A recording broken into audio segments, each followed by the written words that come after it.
This is Gail talking again, the announcer.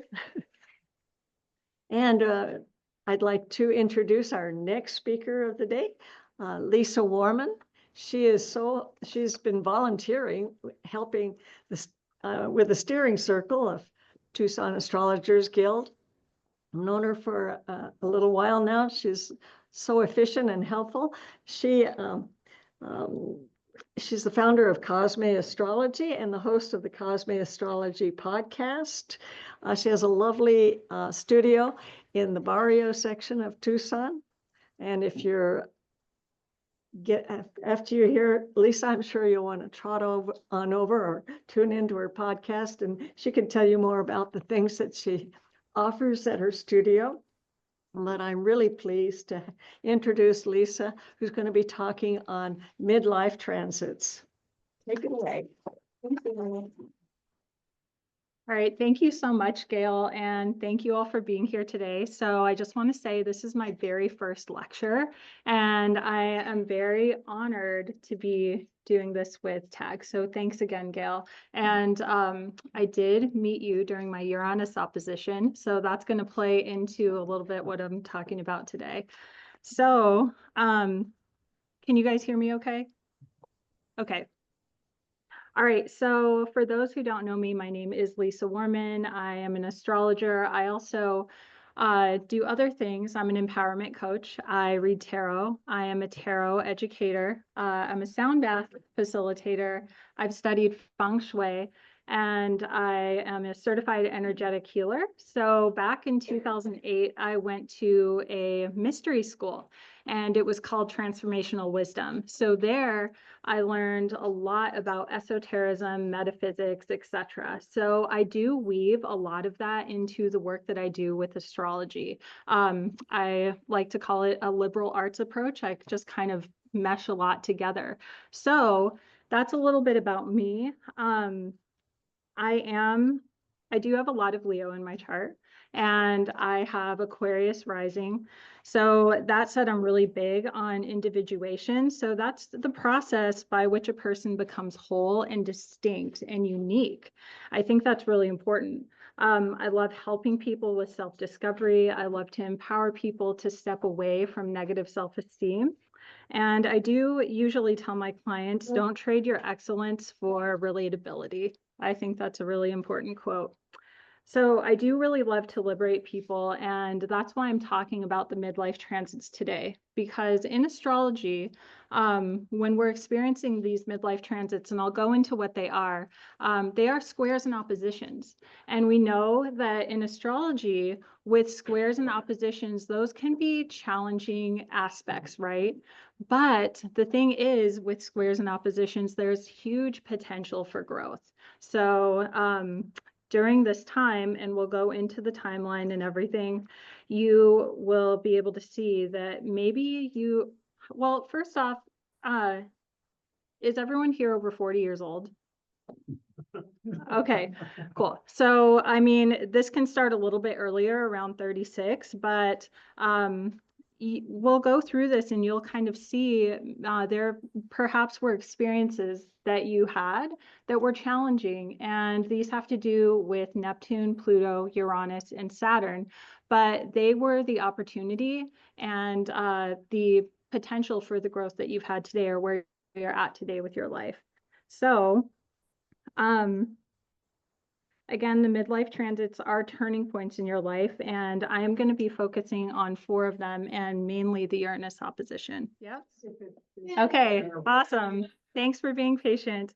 All right, so the midlife transits, again, if any of you missed this, we're talking about squares and oppositions here. So again, these are transits that can be a little more challenging in life, but they do bring a lot of growth. So if you would like to follow along, if you have an astrology app on your phone and you want to pull your own chart up, I encourage you to do so.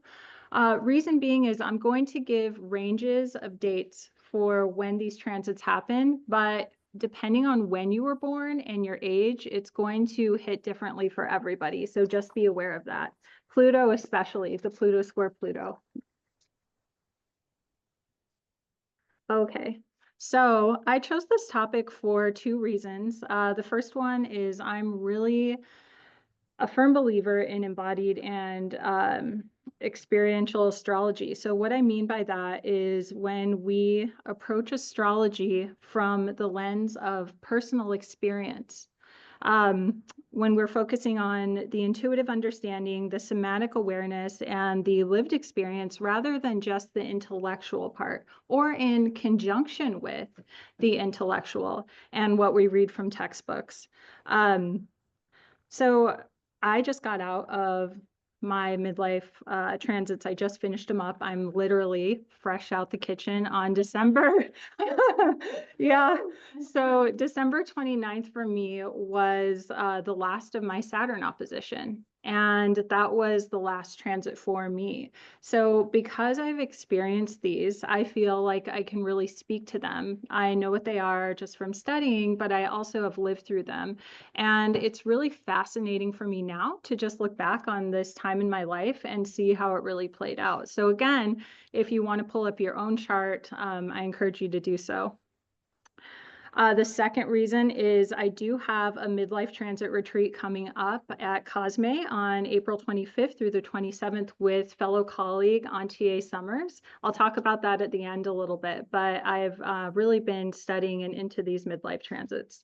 So the midlife transits, they are the Pluto Square Pluto, Neptune Square Neptune, the Uranus opposition, so Uranus opposing Uranus in your natal chart, and then Saturn opposition, Saturn opposing Saturn in your natal chart. Now, these transits are sometimes referred to as the midlife crises transits by astrologers, and that's fine. But it doesn't all have to be crises. Like I said, a square can bring huge growth. Maybe there is a breakdown or a tension, but the growth is the most important part of this. So understanding these cycles really help us to recognize these milestones as an important transition in our life, all four of these. And basically, I hope that you listen to this lecture, and if you haven't experienced these yet, for those of you maybe on Zoom who haven't or in the audience, welcome them and celebrate them, because the end is truly a rebirth, and it's a huge, huge, huge potential for growth. So again, as you've probably noticed, these are all outer planets, and that is why the timelines are a little bit different for everyone, depending on where you're born, when you're born. We're going to start with Pluto Square Pluto. So this usually happens from age 36 to 40, but it can take place anytime between age 36 and 61. For me, I was 38. The duration of this transit is 1 year to 18 months. So when we think about Pluto, we think about rebirth, we think about regeneration, we think about composting, we think about deep psychological transformation, we think about shadow work, evolution, power struggles, embracing your power. We think about letting go of old patterns, releasing. Sometimes we think about fear and vulnerability and facing those things with Pluto. And we think about generational transformation with Pluto. So I'm going to go through all of these, and then we'll go back and I'll dig deeper into what each of them means. The second one for most is Neptune Square Neptune. So the age range is usually 40 to 42. For me, I was 40 years old. The duration is 9 to 12 months, depending on, Neptune retrograde. And the nature of this transit, it's spirituality, it's fantasy, it is illusions, it can be disillusionment, self-reflection, dreams, ideals, escapism, avoidance, could even be existential crisis. The third transit for most is the Uranus opposition. So this is Uranus opposite Uranus in your birth chart. Now, this happens usually from age 40 to 43. For me, I was 42. The duration is 1 to 2 years, again, depending on the retrograde. And we know that Uranus is the planet of liberation, of shakeups and breakups, maybe shaking up the status quo, freedom, a second lease on life, rebellion, perhaps the midlife crises, reevaluation. Uranus is unpredictable. It brings rapid change, innovation, new ideas, desire for independence, and with this transit, some experience last chance energy. So it kind of feels like it's your last big chance to get something done before you, quote unquote, get old. All right, last one for most is the Uranus opposite, or I'm sorry, the Saturn opposition, Saturn opposite Saturn in your birth chart. So this usually happens around age 44 to 45. And this is the second Saturn opposition. So for me, I was 44 years old. This really depends. It's around a year, but it depends on Saturn retrograde. But the nature of the transits and some keywords for Saturn, we know it brings delays. We know it can bring blockages, crystallization. I am also of the mind and a firm believer that Saturn can bring mastery, discipline, patience, slowing down, stability, inner strength, and sometimes repression and restrictions. So before we start, go ahead and think back to, if you can, and if you remember what was going on in your life, think back to your nodal return. Because I do believe that's when all of this starts to percolate and it starts to take place. And from there, we start to experience these big themes and these big changes. Who here grew up watching movies where there was a midlife crisis and there would be a man going out and like buying a convertible or dating a very young person, you know, or just kind of running wild? That's what we've been fed by society, right? And a lot of that can be true. But there's also another side to that where you feel like perhaps you're rejuvenated again, like it's your second chapter. And I really do think because of that, even though these can be really challenging transits, there is a lot of beauty in them. So let's dive into the Pluto Square Pluto key themes and talk a little bit about this.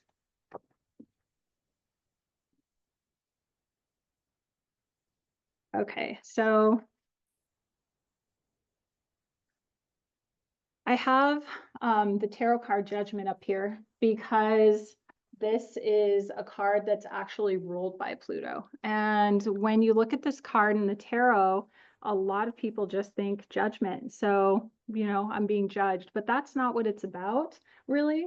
If you look at this card, it is an angel and there are people underneath and their arms are up. They're rejoicing. They feel free. There is that aha moment that's coming through. So sometimes with the transformation of Pluto, the aha moment comes at the end. So I just wanted to preface that before we get into this.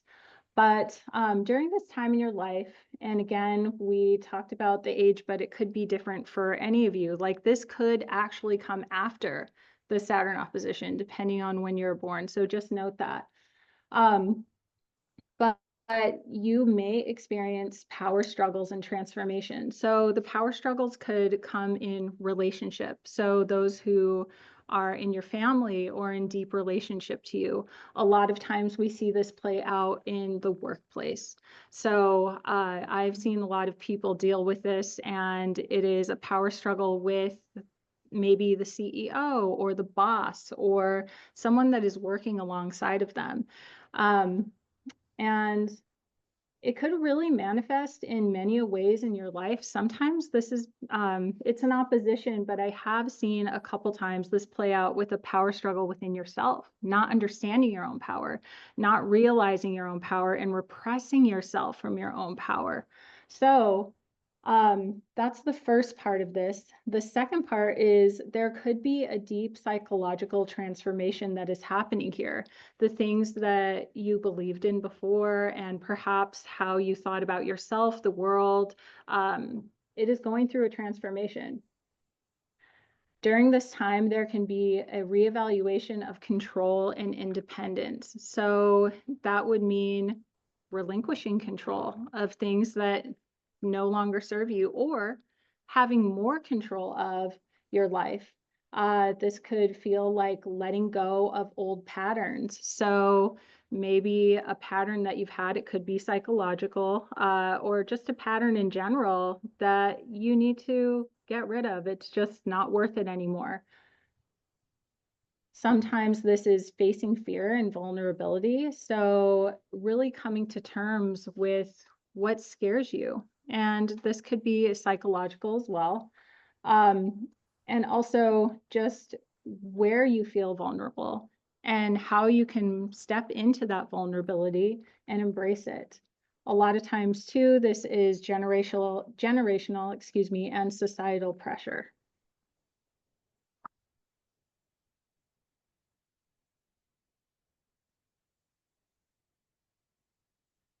All right, so does anyone here have any questions so far, or anything they want to say about this transit that they've experienced that they want to share?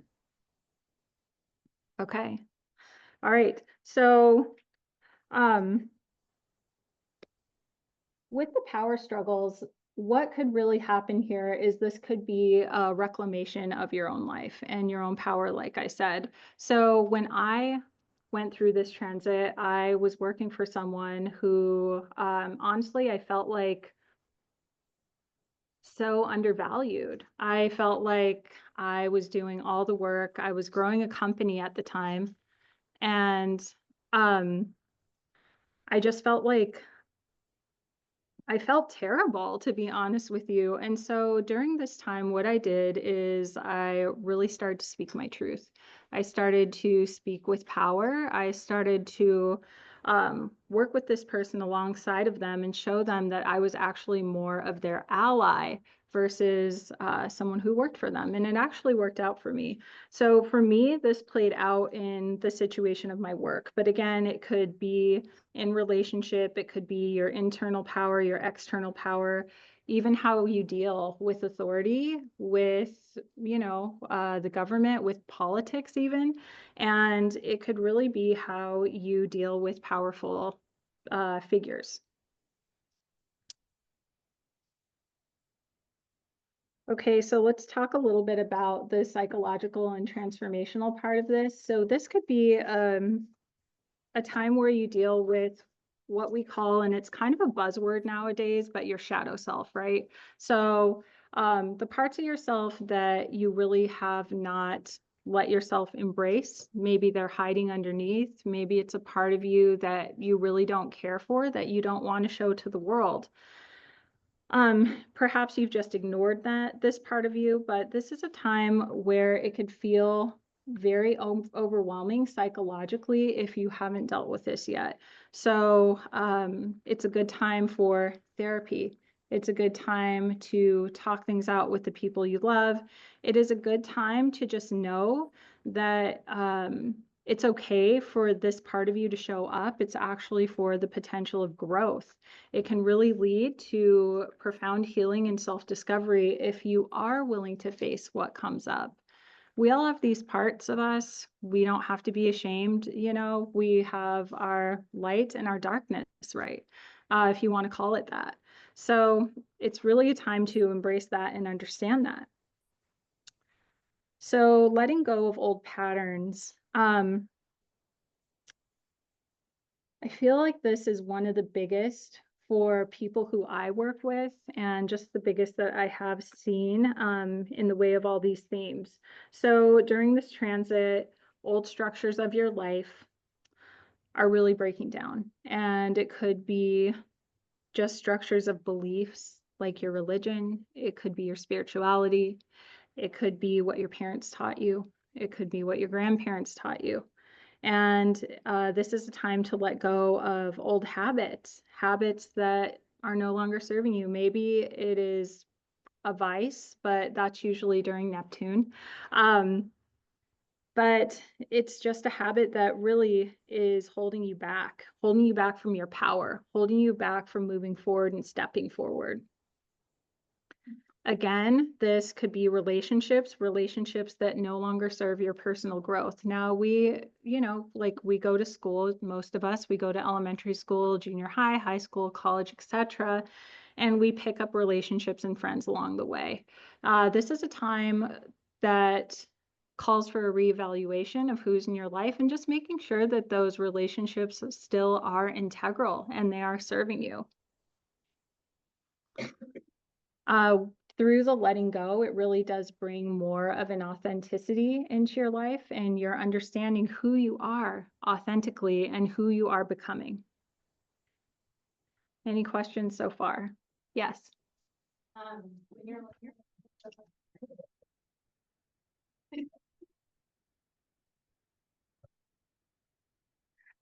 Sorry about that. Do you need to turn it down? Hello. Yeah, we have echo. Sorry, that's why I'm not talking. Yeah, I turned it. I think it's somebody else's computer. Okay, mine is off. Test. All right. I was going to ask about generational patterns in addition to like house placement. Yes. So I don't know if you notice, like I'm in the Pluto Scorpio generation. So this is coming up for us. So I don't know if that's like there are specific themes that are common along this transit across people you're seeing in kind of shared Pluto experiences and placements, or do you also see, and I assume you do, but I don't know, the flavoring with like the house placements as well to give it a more specific kind of angle or flavor? Yeah, absolutely. That's a really important question. And I probably should have said that at the beginning of the lecture, but of course it's important to look at your birth chart. So the houses are where it's happening, and the planets, of course, we're talking about them. And the sign is kind of the energy and the feel of how it's coming out. But to answer your question about generational, yeah, of course, I think generationally, we see a lot of themes depending on what sign it's in, but it also depends on the aspects, it depends on the individual birth chart. There's a lot that can impact these transits. This is more of like the baseline for it and the foundation, but looking at someone's birth chart and really diving in with them is going to say a lot. So I'll get into that more so during the Uranus opposition, because for me, it was hitting my chart in certain ways, and I saw that play out even in, we'll get there. Yeah, thank you. Yeah. With some of these squares, I'm thinking about like shared, whatever, like fixed cardinal, whatever. Why I can't think of that word right now, but anyway. Do you notice anything showing up with that? Because I think that's also a really interesting flavor for the squares. So like with the modalities? Yeah, I do. So of course, I think with fixed, it can be, that's not my volume, is it? Because I have it all the way down. Yeah, I think I know. Okay. Here we go. All right. We're just going to be here. All right, everyone. Yeah. So Leah, to answer your question, yes, I do find that people that have strong fixed placements, it's harder for them with all of this. We know that fixed likes to keep going and hold the flame, and perhaps stay in things sometimes a little too long, honestly. So there's a lot of really wonderful aspects to fixed too, but I do find that that is the most challenging. Okay. So during this time, the last point, and sorry I lost that slide, but generation and societal pressure. So this transit can really involve us being at odds with society.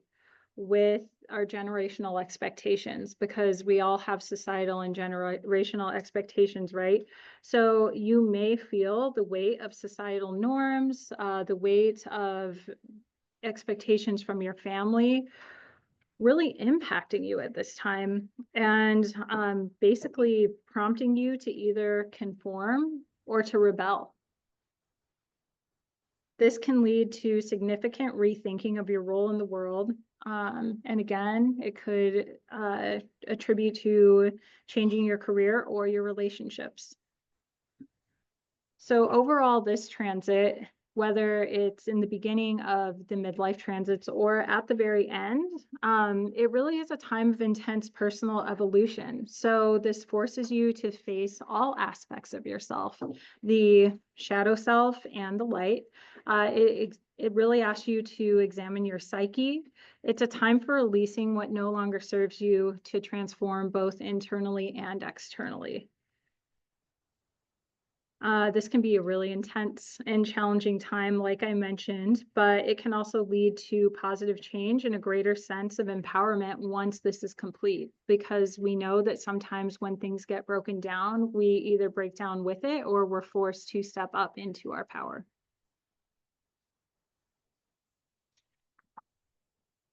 Does anyone have anything they want to share about this, an intense experience they've been through with the Pluto Square? If not, I'm going to move on. Okay. I do. Oh, sure. During mine, they decided to build a new studio, and I got invited to the very last meeting where they announced it would be, they didn't be having classes after the summer was over. It's 3 months away. And I said to him, well, it's going to take me a year to build this new studio. It had 21 computer workstations with music recording equipment at every station. Wow. He said, well, we needed 3 months. So I said, that's impossible. But so during that time, I had to only sleep 5 hours a day. And I worked 7 hours around the clock. And during that time, my mother got cancer in Tucson, I was in LA. At the same time, I also had 2 jobs, and I had a girlfriend who was objecting to the fact that I wanted to join a band, and she was a concert violinist. She said, oh, there can only be one musician in this relationship. And at the same time, Pluto was on my Mars. Okay. And I always attributed it to Pluto on the Mars because Rob Hand always said that's one of the 5 most difficult transits to have. But now I realize, no, it's probably the Pluto Square Pluto, you know. It could have been a little bit of both. Yeah. And Tom, are you Pluto and Leo? No, I am Pluto Leo. Okay. Yeah. Okay. Yeah. Yeah, Exactly. I think that could be a little bit of both. Yeah. But it sounds like with the power struggle between you and the violinist and just everything that was happening at the same time, not so much the cancer piece, but everything else that could have, really attributed to that point in your life. And that's a Yeah. lot. Yeah, it was overwhelming. I almost felt like I couldn't do it, but I just got up every day and did it. So How did you feel afterwards, though, because you accomplished it, right? You built the studio. I mean, that's huge to do in 3 months. right. So I don't know how I felt. I can't remember. Okay. Terrible. Well, that's a struggle for sure, but to Yeah. do that in 3 months is pretty amazing. Yeah, it was to the day when Okay. the first guy came in to use it. I had just finished like the night before or whatever. Yeah. Wow. Yeah. Oh my gosh. Okay. Yeah. So sorry about this sound. I don't know. That's all right. My quick example is that during my Pluto Square, my father died, and right during the Pluto Square, and the day he died, the sun, which represents the father, was exactly opposite my ascendant. Oh, I'm sorry to hear that. And yeah, that does happen. And sometimes Pluto is exiting, and the letting go of. But yeah. Thanks for sharing that. Okay, Sarah. Excuse me. Okay, so looking back at the dates, I actually had a crisis about my first career and couldn't do it anymore. So I switched. I left design and decided to go into teaching.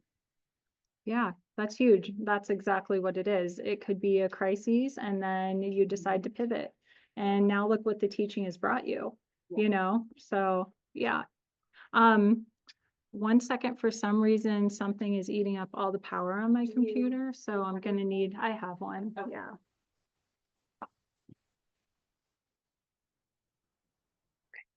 Okay. All right, so are we okay with volume? Okay, good.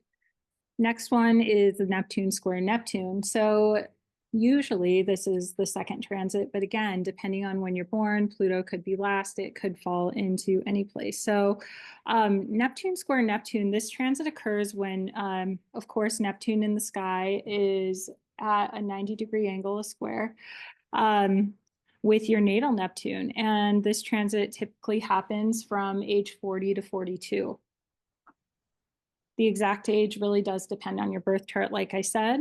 But during this transit, you may start to question your goals, and you may start to question how much you've lived up to your dreams, your ideals, to your expectations. And we know Neptune can be a planet of confusion sometimes. So how this shows up for some people is it can be a confusing couple of years where we really do start to doubt the paths that we're on, the path that we're on, or the paths we've followed until now. So sometimes this shows up as staying in a certain place for too long, whether it's a place you live, it's a relationship, a job, and by that, it's just not as fulfilling. It's lost its zest and you've lost your passion for it.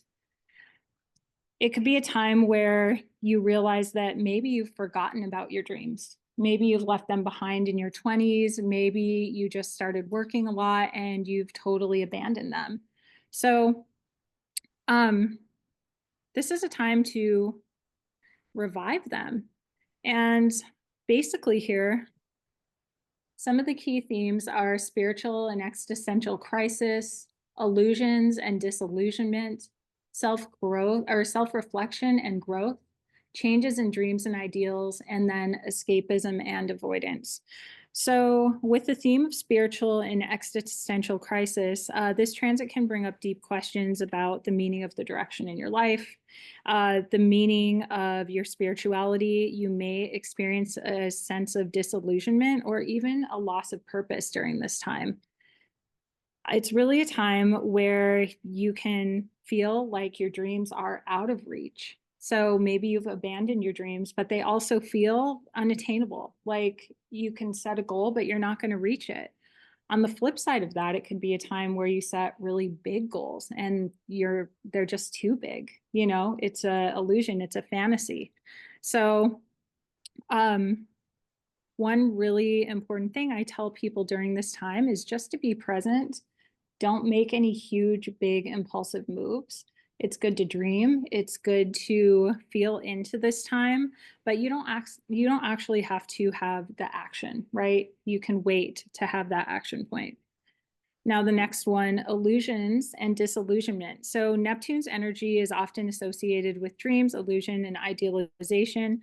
So when it squares your natal Neptune, you may feel that you're facing situations where illusions are challenged and shattered. This can happen in various arenas of life, again, depending on what house this is in.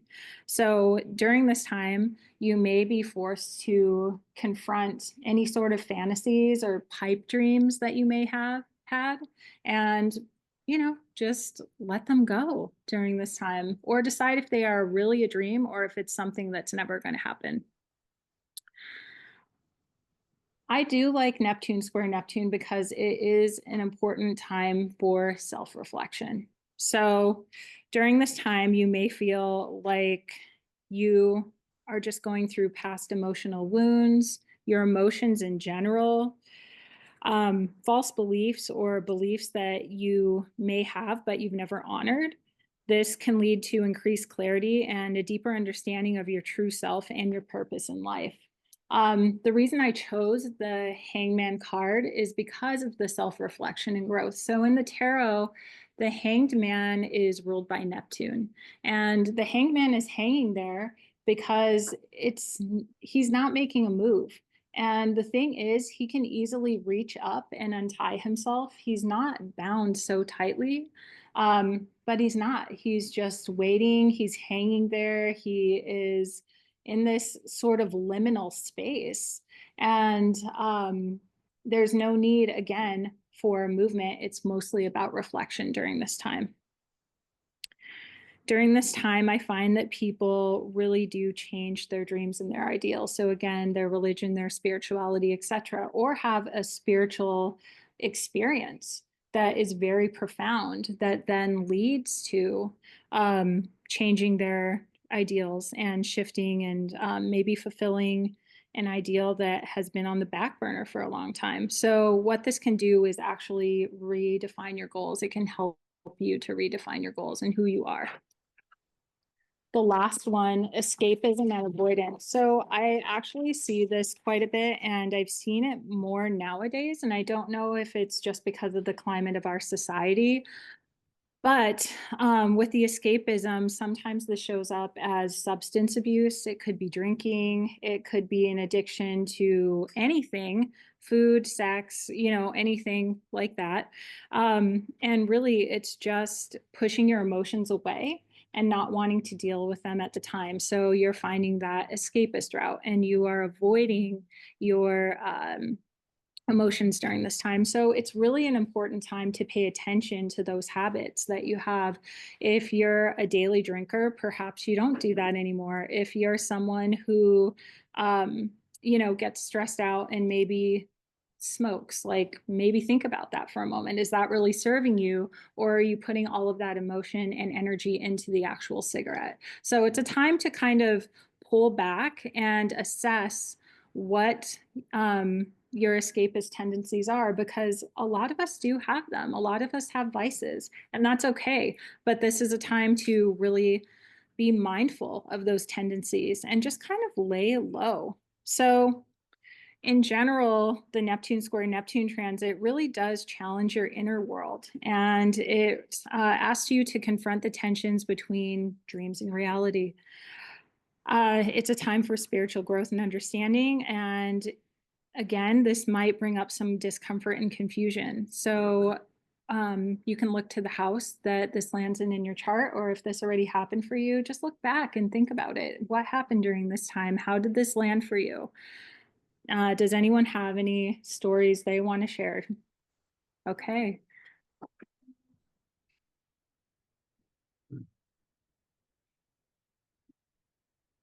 Okay, so my Neptune is in my fourth house. So when it was square, it was fourth house, seventh house. Mhm. And I'd been in a long distance relationship for a while, and my partner had finally moved out. And within months of moving out, he got testicular cancer and a bunch of other stuff. Like all of his pets died. It was really traumatic. So the dream we had of everything kind of working out when he moved out was kind of shattered. And it was a lot of, existential crisis, disillusionment, because we were going to start this great relationship. And as soon as it started, he was immediately sick. By the way, he's alive. He's fine. Sorry, I just wanted to explain that. So that was my Neptune Square Neptune. Yeah, that's really big. And your fourth house, you were about to start a life together, maybe even a family. And it got a little bit derailed. So yeah, that's a big one. Anyone else? Okay. Yeah. Where's your headphone jack?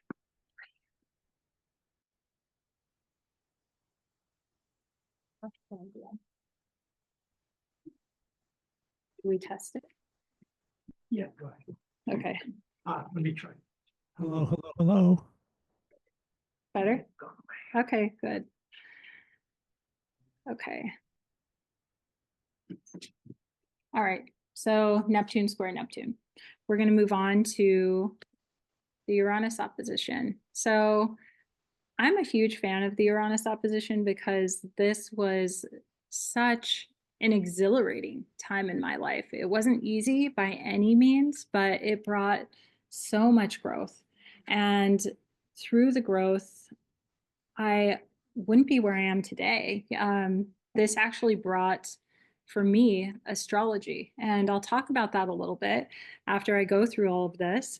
But yeah, this can be a really exciting time for people. If you are someone, though, that kind of runs on impulse and doesn't know how to contain it, this can be a wild time for you. So just be aware of that.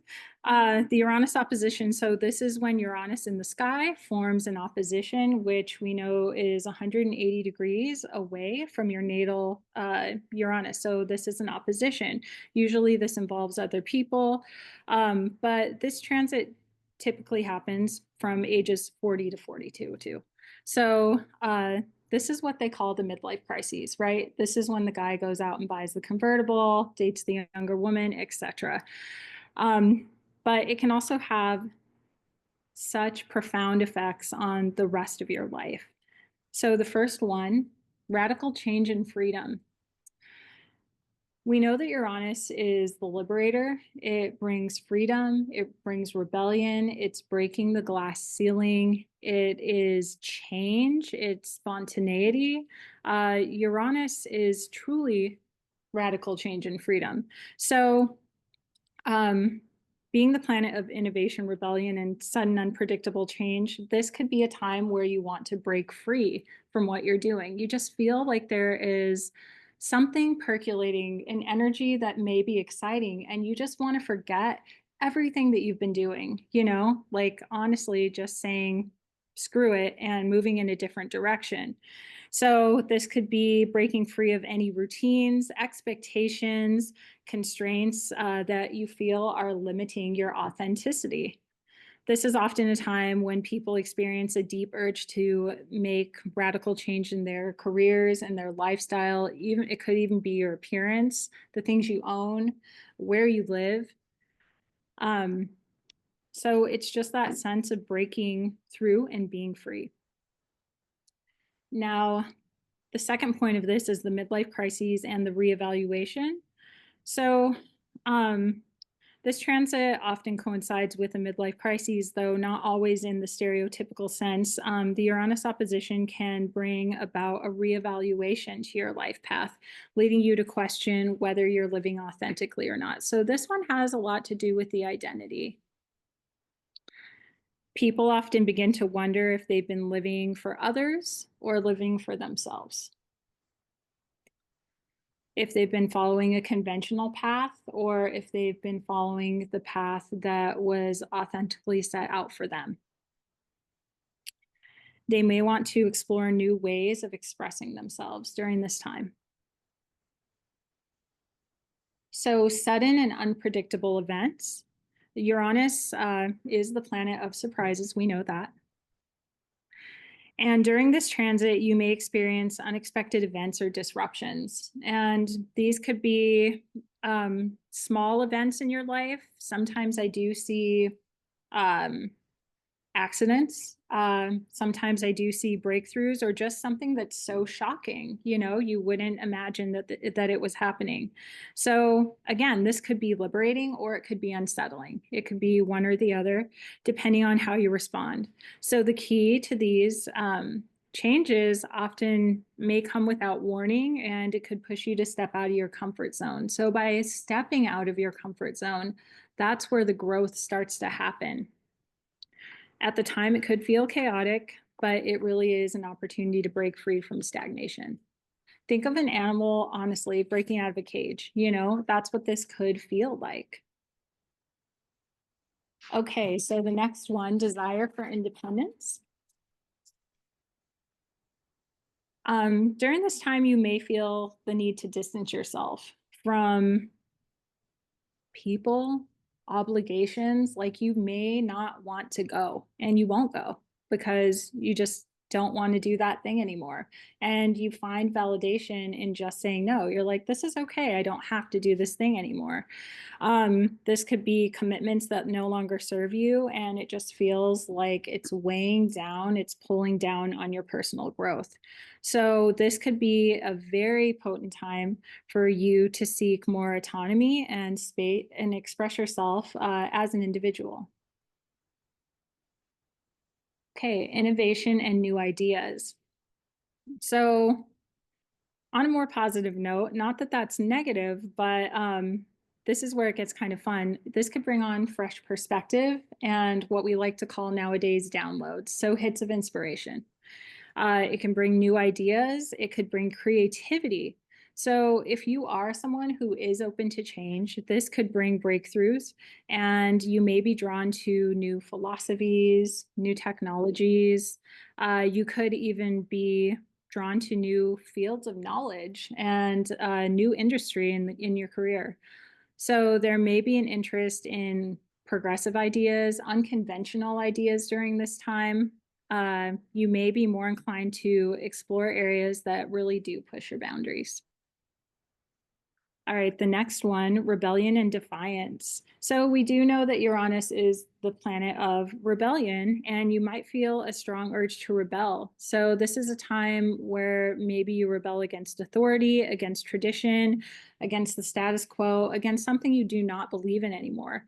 It really can lead to questioning societal expectations and expectations that were set on you at a younger age.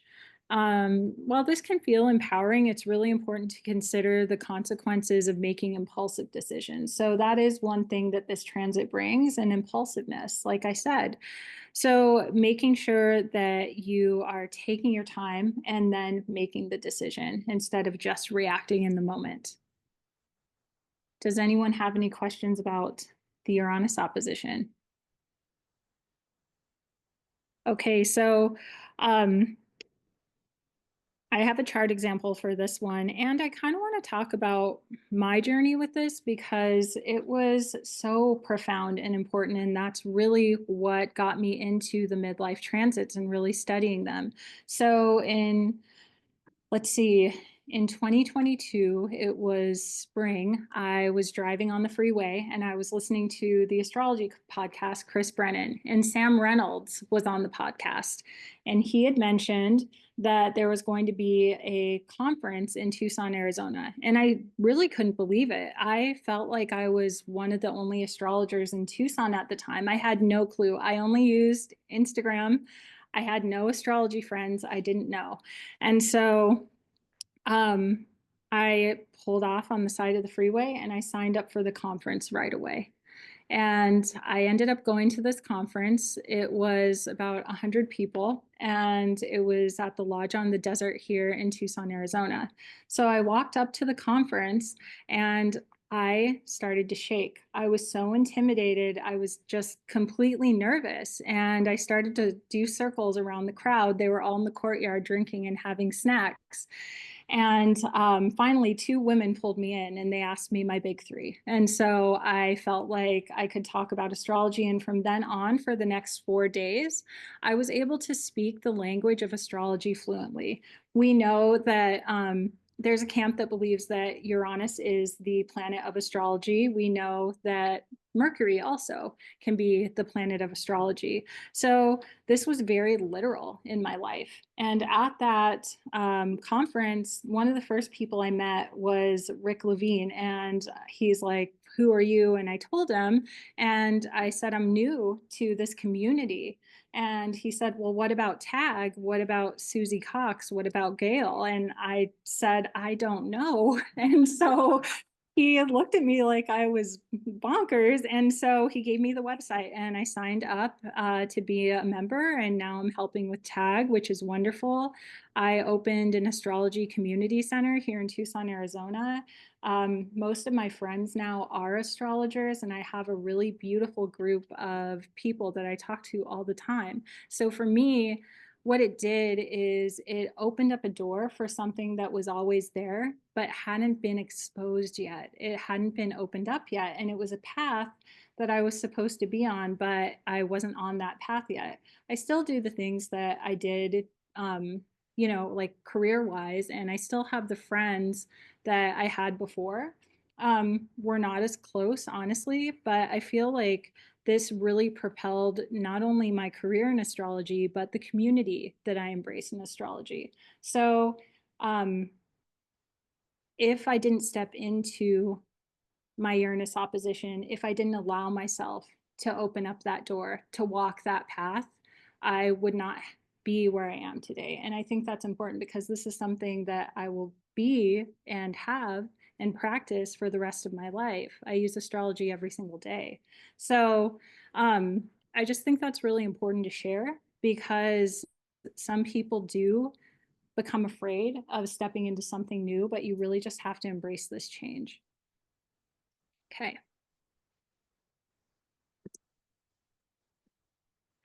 All right, so my chart example is going to be Carl Jung. I love Carl Jung, and we actually share a sun in Leo and an Aquarius rising. So I just truly love his work. And while he was experiencing his Uranus opposition, we'll go into that.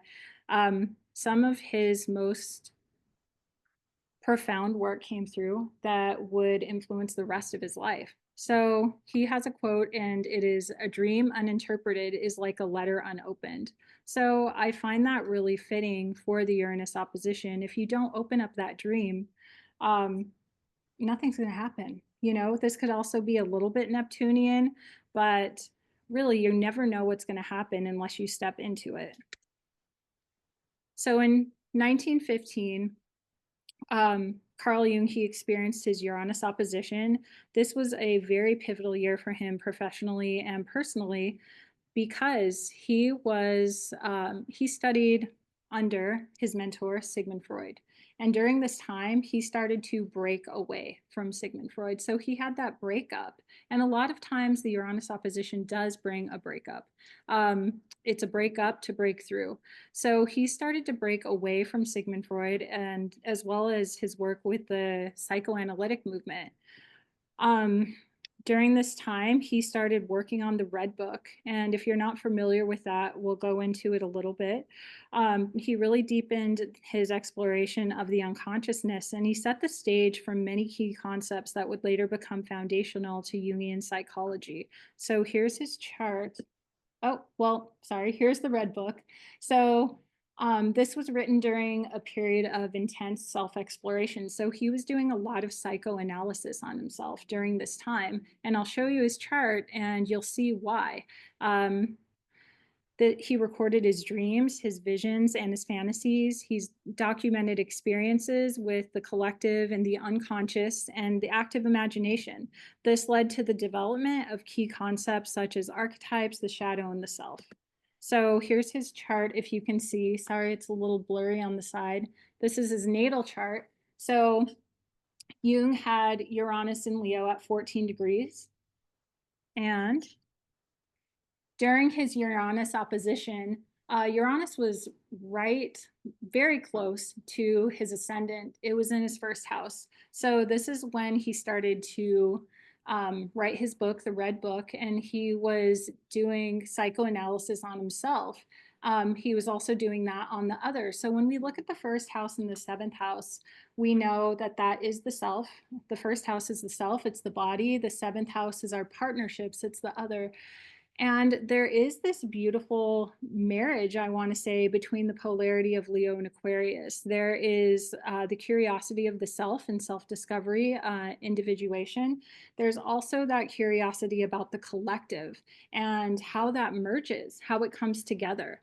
So during this time, he did his psychoanalysis, he wrote the Red Book, and really that did inform his later years. I believe he finished that up in 1930, which is such a long time to be working on something, and in my opinion. And he, it then informed his later work. So we know that he had a huge breakthrough during that time, and he broke up with Sigmund Freud. So his Uranus opposition was pretty potent and pretty literal. Any questions about Uranus or any stories? Did anyone buy a convertible? Okay. All right, we're going to move on to Saturn.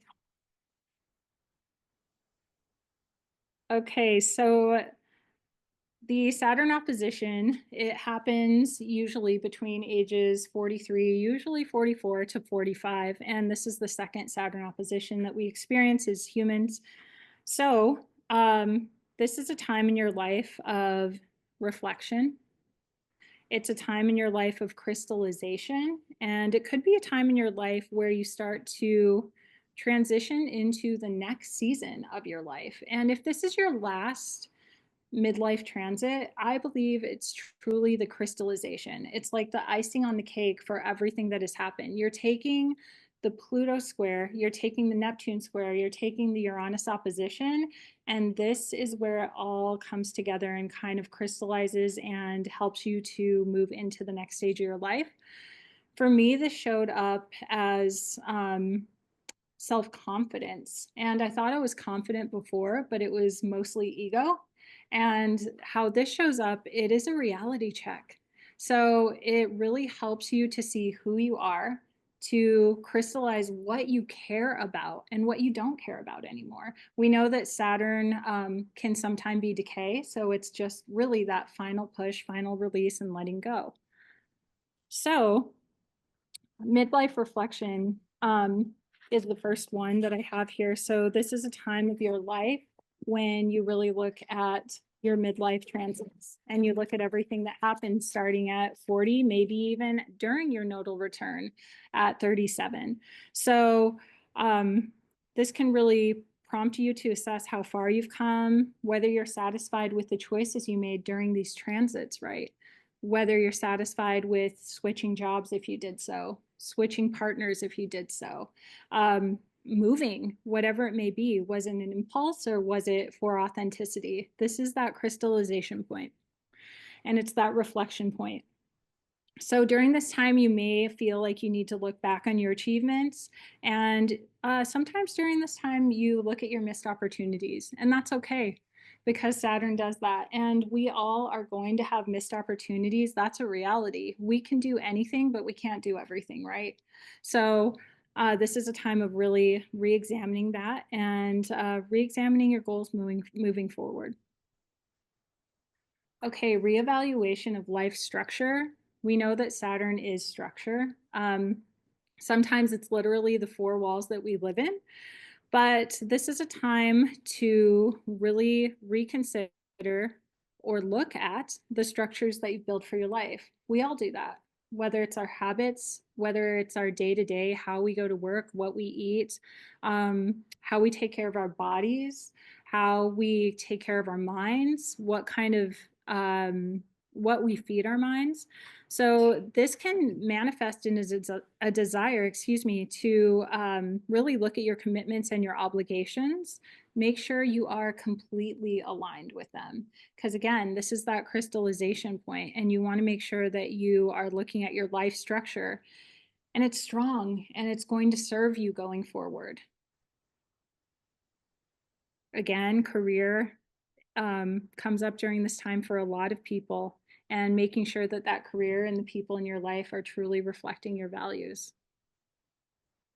Okay, the third one, this can be okay, but for me, this wasn't the funnest, facing limitations and aging. So we all get older. We know that as we get older, our bodies change.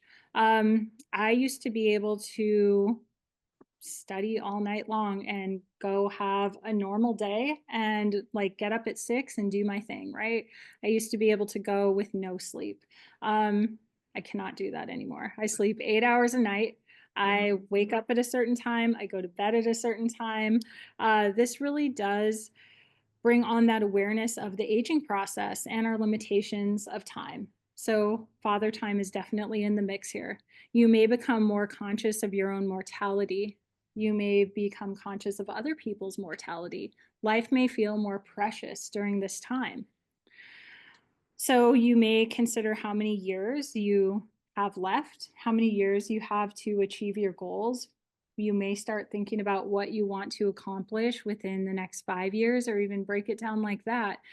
So it really does bring the aging into perspective. It can also, on the flip side, create a sense of urgency. So you may feel like you don't have long enough, like you've lived half your life already. And it's like, oh, well, I wanted to do X, Y, and Z. But there's beauty to that. And the beauty is it cuts out the fat, right? It cuts off what doesn't need to be in your life, and it really pinpoints what you want to do. It brings that crystallization, like I said.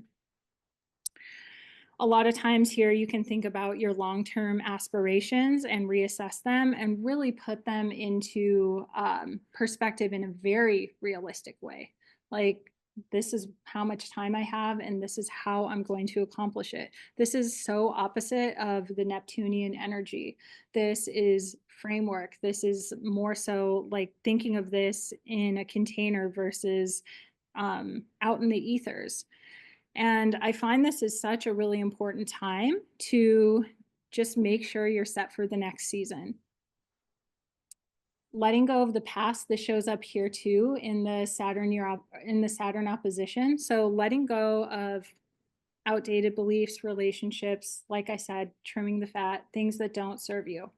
It could be patterns. It could even be what you do on the daily. Maybe you're wasting your time doing something. Maybe you're scrolling too much. I'm not sure, but it really helps you to embrace time and to know that time is precious, and letting go of things that are not helping you to accomplish with time on your side. It could also show up as things that you've outgrown. It could be your style. It could be situations, again, a job, friends, family, ideas, anything that you've outgrown. I know when I went through this, I cleaned my whole closet out. I was like, okay, I don't like any of this anymore. It does not suit my personality, because my personality had changed so much during my midlife transits. And my Leo placements, I love to dress as I feel. So I cleared out my closet. I got rid of a lot of stuff. This can also happen with Pluto. Like, Pluto transits bring this on too. But it's a time to just kind of eliminate. What I've seen with clients is a lot of people let go of possessions during this time. And it's kind of wild to watch. Okay, so increased desire for authenticity. Again, this really just provokes a need for authenticity and for really being yourself. It's almost like you don't care as much anymore. There's no one to please. You just don't have the people pleasing quality, and you only want to please yourself. So that sense of authenticity comes to the forefront of your life, and you step more into your personal truth. Saturn brings truth. It's the reality. It's the truth maker. And I find that really beautiful. And during this time, there's really no room for faking it, right? This is all about stepping into who you're going to be for the rest of your life. You may let go of your ego. You may change your choices and make sure they really do align with what you want going forward. Okay, reassessing long-term goals. Again, this is a time to just reassess your goals, make a timeline, think about what you want to do for the next season. I talked about that a little bit already. This one isn't so fun, facing discontent or crises. If you haven't worked with your Saturn in a productive way, and what I mean is if you've been maybe lying to yourself, if you have not worked in an authentic way and you've been pleasing everybody else, you have not been living for yourself, this could be a tough time for you. It could be a depressive time. Saturn does bring on a little bit of depression. It could feel like a little bit of crises, or even questioning your achievements and if they're really valid. So really just making sure that you have worked with your Saturn and you have been authentic. And it's not like if you haven't, this is it, this is the end of the road, like you're not moving forward. Of course not. That's not how astrology works. But I am saying it's going to course correct you pretty hard if you have not worked with your Saturn already. During this time, it may feel a little bit overwhelming, and there may be a tension that feels like you need to grow, but you're trying to move forward and it's just slow. It's like you're almost weighted down and you're just moving really slow. You can't get there, but just be patient. That's what Saturn brings. It brings patience, and it is a sense of slowness. Who has a story about their Saturn opposite? Okay. I noticed you nodding quite a bit during all of this. I didn't realize this until just now, but my Saturn opposition happened really quickly. We're talking 6 weeks. Okay. Saturn was just plowing ahead and ran over me like a bulldozer. It was right around Christmas of 16, and you know that it's beginning to look a lot like Christmas. I saw a meme that said it's beginning to look a lot like F this. And I posted that on Facebook and I said, fair warning, everybody, I'm about to rearrange my romance, my business, and my whole life. And within a year, I had shut down my business, was getting close to breaking up with my boyfriend at the time, and moved across the country to live in Tucson. So it wasn't that it like all happened at once, but that was like the catalyst. I'm like, why am I doing this? Why am I running this business that has nothing to do with me, that I don't even like? It wasn't authentic to me. It wasn't until 2021 that I got really authentic and started doing what I really wanted to do. But that was sort of the catalyst. That was Saturn going, you can't continue like this. You have to make some changes. That's amazing. And how are you feeling now that you made all that change? I'm so glad I did. It took such a long time for everything to really come to fruition, but I have the career that I've wanted since I was 10 years old, and I love it, and I'm good at it, and I'm happy to be living near my mom and supporting her. And yeah, as far as romance, I don't know. I think that's out the window, but I think that's part of my past. But other than that, everything's great. That's amazing. So Saturn's tough. And when you're working with Saturn, you're going to work hard, right? But when you get to, I don't even want to say the finish line, but the other side of working with your Saturn, there is a sense of reward for that hard work. There's a sense of mastery, depending on what you've been working towards. And that's the beauty of the Saturn opposition. It really does bring that, but you just have to be patient and you have to make the decision. You really have to show up for yourself and who you truly are. And it sounds like you let go of a lot of things that weren't a part of you anymore. And you made that decision. And sometimes that decision is the hardest thing to do for us because some of us like to stay in the same place. So being able to move forward and know there is something on the other side. Yeah. For me, this showed up in as a slap in the face. And actually, it was really hard. So, along with being an astrologer and having Cosme, I also have a career, and it's very demanding. And I was doing both at the same time, and I still am. And I had to figure out how to do all this. And Saturn doesn't like to play. You don't get to do a little bit of that, this, and a little bit of that and master it. So I had to learn how to focus on one thing and make it good, and then move on to the next, and then move on to the next instead of multitasking. And it was really challenging. And I still work with it. I just finished up my Saturn opposition in December, like I said. But what it brought was a mindset of mastery instead of multitasking. And for me, that's really important. So I was able to work with it, but it wasn't easy. And I'm an impatient person, just to be honest. And so learning patience was pretty tough. Does anyone else have a story they want to share? Okay. So the whole point of the Saturn opposition is really to attain that personal and spiritual growth, right? Because if this is one of the last transits we are working with during our midlife transit, that's the end game, our personal and spiritual growth. What did you learn during this whole time? How did you grow during this whole time? We've talked a lot about letting go and releasing and being present with ourselves and changing things that need to change. We can't be the same person.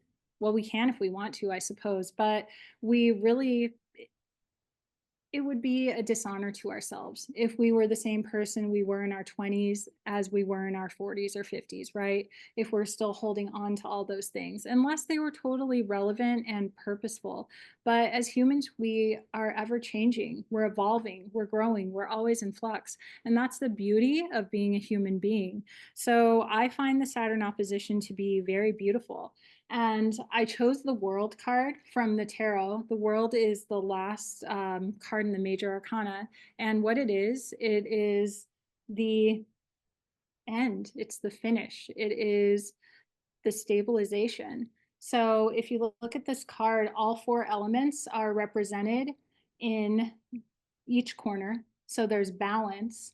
And this is kind of just that final moment. And I love this card so much for Saturn. All right, any other questions about Saturn before I move on? I just have one more thing.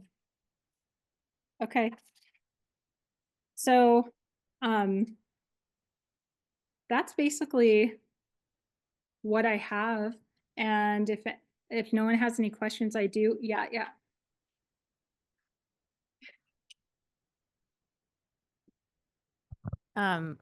I don't know if I'm the only one who hasn't entered any of this arena yet, but Okay. I am at least representing that crowd.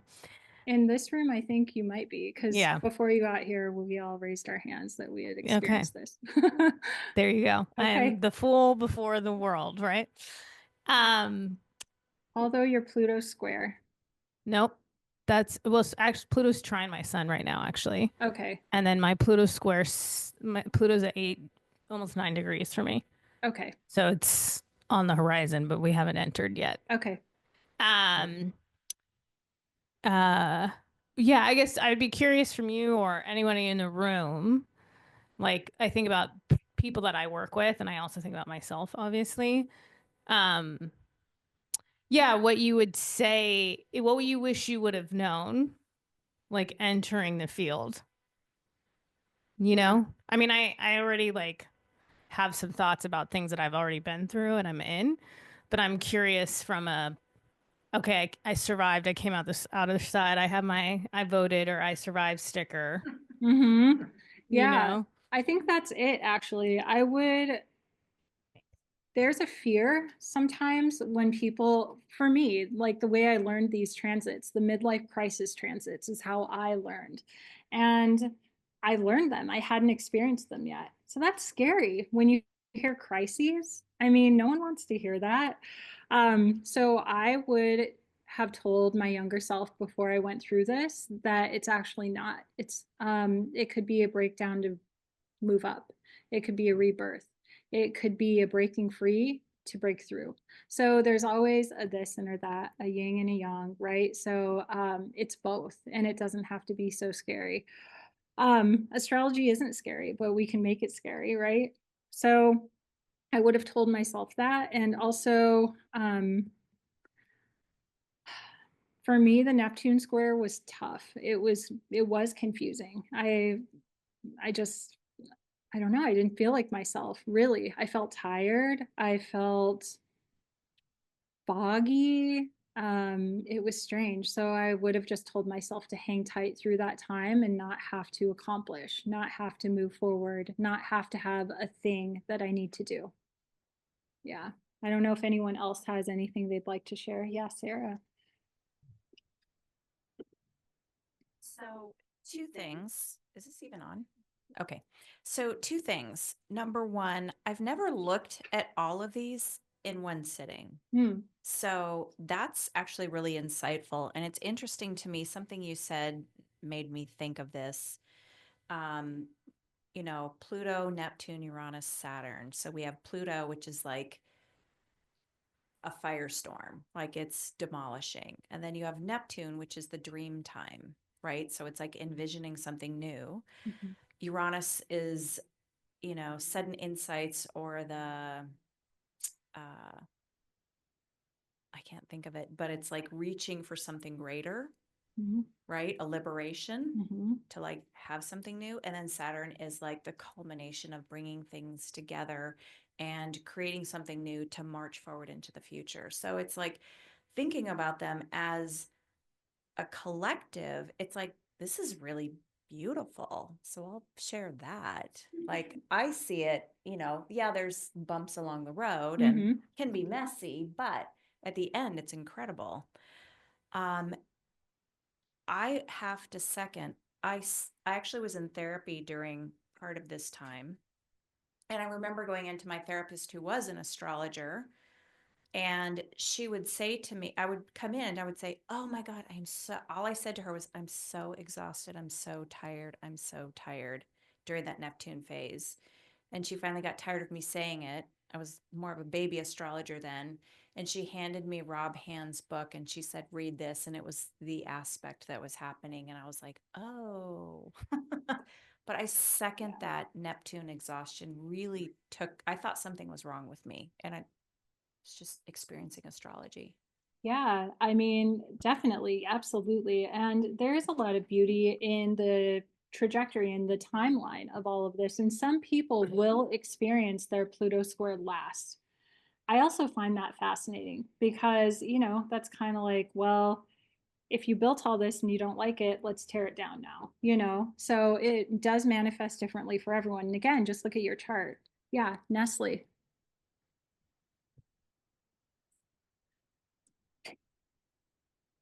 I think it's on. Hi. It's on. It's on. It's always on. Hi. First, I would like to say a few words for Saturn. I do imagine Saturn as this way. If you were to claim tax, if you were to claim 3 or 4 people, you pay less tax, and then you end up owing the government. If you claim 0, which I did for years, I'm a Saturn ruled, and then I always end up having return from the government. And that's what I see as a Saturn as well. So Love that. So you do the work in advance, and then at the end, you just wait to return. Sometimes you get it even in life is a return with Saturn without having the hardship with. As far as your question,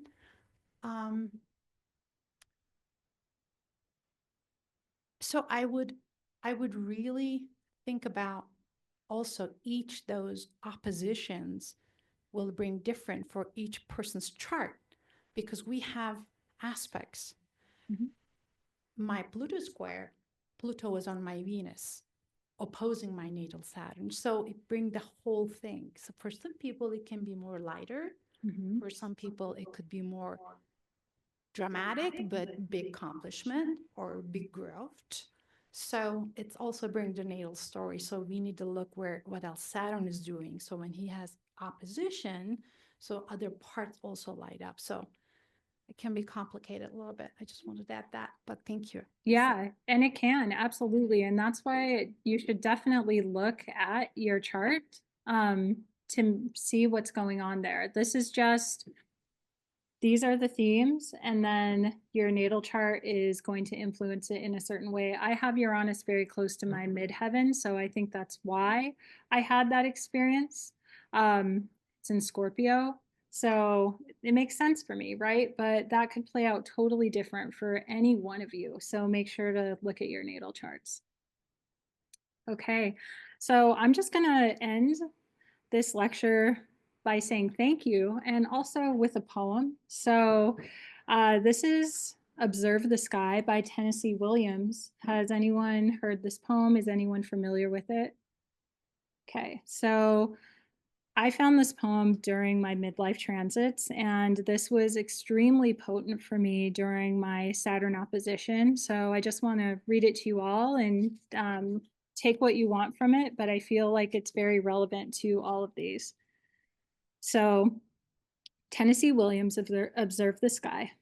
How calmly does the olive branch observe the sky begin to blanch, without a cry, without a prayer, with no betrayal of despair.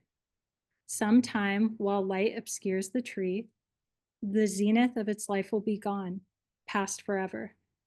And from thence, a second history will commence, a chronicle no longer gold, a bargaining with mist and mold. And finally, the broken stem, the plummeting to earth, and then an intercourse not well designed for beings of a golden kind, whose native green must arch above the earth's obscene corrupting love. And still the ripe fruit and the branch observe the sky begin to blanch, without a cry, without a prayer, with no betrayal of despair. O courage, could you not as well select a second place to dwell, not only in that golden tree, but in the frightened heart of me? So for me, that really hit during my Saturn opposition. All right, thank you. Thank you. That was a real trip down memory lane for me. I'm about to come up to those, the opposition of Neptune and whatever, but thank you so much. I loved it. You know, it was really, it was lovely. I want to remind everybody that these are members, Lisa Warman and Sarah Borland are members of the Tucson Astrologers Guild, and you can find their websites by going to the TucsonAstrologersGuild.org and clicking on the members in the toolbar on the top of the page.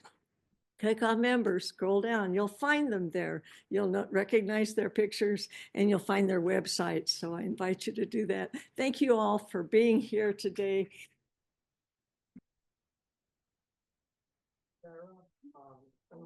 You want to come over here, Frank, and say something to our full-on audience on Zoom too? Terrific presentation, Gail. This may have been addressed before, but my question was, how can we get a copy of the slides of your show? Because both of them are very meticulous and had lots of bullet points. And I was reading them and listening to you talk, and I didn't take very much in the way of notes, but I would love to have a copy of each of those. So I don't know if you had talked to Gail about sending out a link or how we would get that together. That's what the video recordings are all about. And everybody that's registered will get that link to that recording as soon as they're uploaded. Okay. And that's almost as good as my printing off a hard copy, so I can sit there and read it and look at the points and stuff. You know, whatever works. Yeah. And if you would like to send your copy of your slides to me, I will forward that to anybody who contacts me. info@TucsonAstrologersGuild.net always gets to me. Thank you so much again. Thank you.